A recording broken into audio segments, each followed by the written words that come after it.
కేవలం 7,999 up to 10 kgs వరకు బరువు తగ్గి అధిక బరువు నుంచి వచ్చే ప్రధాన సమస్యలను దూరం చేసుకోండి. ఏపీలో పొలిటికల్ హీట్ పెరిగింది. మాటల తూటాలు పేలుతున్నాయి. చంద్రబాబు కొత్త సంప్రదాయాన్ని తీసుకొచ్చారని జగన్ ఆరోపించగా గత 5 ఏళ్లు ఏం చేశారో గుర్తు తెచ్చుకోవాలి అన్నారు స్పీకర్ అయ్యన్న. రామ కృష్ణ అనే వయసులో కక్షలు అవసరమా అన్న జగన్ వ్యాఖ్యలకు కౌంటర్ ఇచ్చారు స్పీకర్. మీరు చేస్తా ఉన్నది చాలా అంటే చాలా దౌర్భాగ్యమైన పని.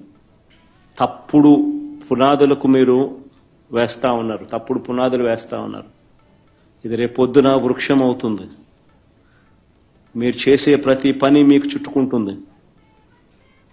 మీరు గ్రామాలలో ఈరోజు మీరు తీసుకొచ్చే ఈ కక్షలు, కార్పణ్యాలు, ఈ మాదిరిగా చేయడాలు, దుర్మార్గాలు ఇవన్నీ కూడా రేపొద్దున మీకు చుట్టుకుంటాయి. దౌర్జన్యం చేస్తే నేను కూడా సమర్థించను. కానీ ఆ రోజు ఎన్నికల్లో మీ ప్రభుత్వంలో ఎన్ని ఎన్నికలు జరిగాయి? పంచాయతీ ఎన్నికల దగ్గర నుంచి, జడ్పీటీసీ ఎన్నికల దగ్గర నుంచి, ఎంపీటీసీ ఎన్నికల్లో అసలు నామినేషన్ వేయడానికి అవకాశం లేదు కదా. నువ్వు నామినేషన్ వేసి చేయడానికి వచ్చిన వాళ్ళు తరిమి కొట్టలేదా మీరు? అంచేది మీరు ప్రజాస్వామ్యం గురించి మాట్లాడే అర్హత మీకు లేదండి.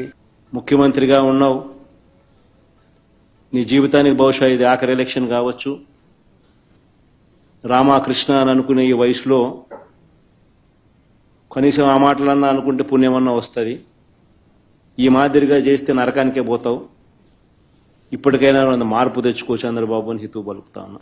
ఇదేంటండి హరే కృష్ణ హరే రామ అనుకో, నీ వయసు అయిపోయింది. ఈ వయసులో నెక్స్ట్ ఎలక్షన్లు ఉండవు. నీకు మెంటలు వచ్చిందా, పిచ్చెక్కిందా ఏంటి? మాటలు ఏంటి? ఇది పద్ధతి కాదు కదా.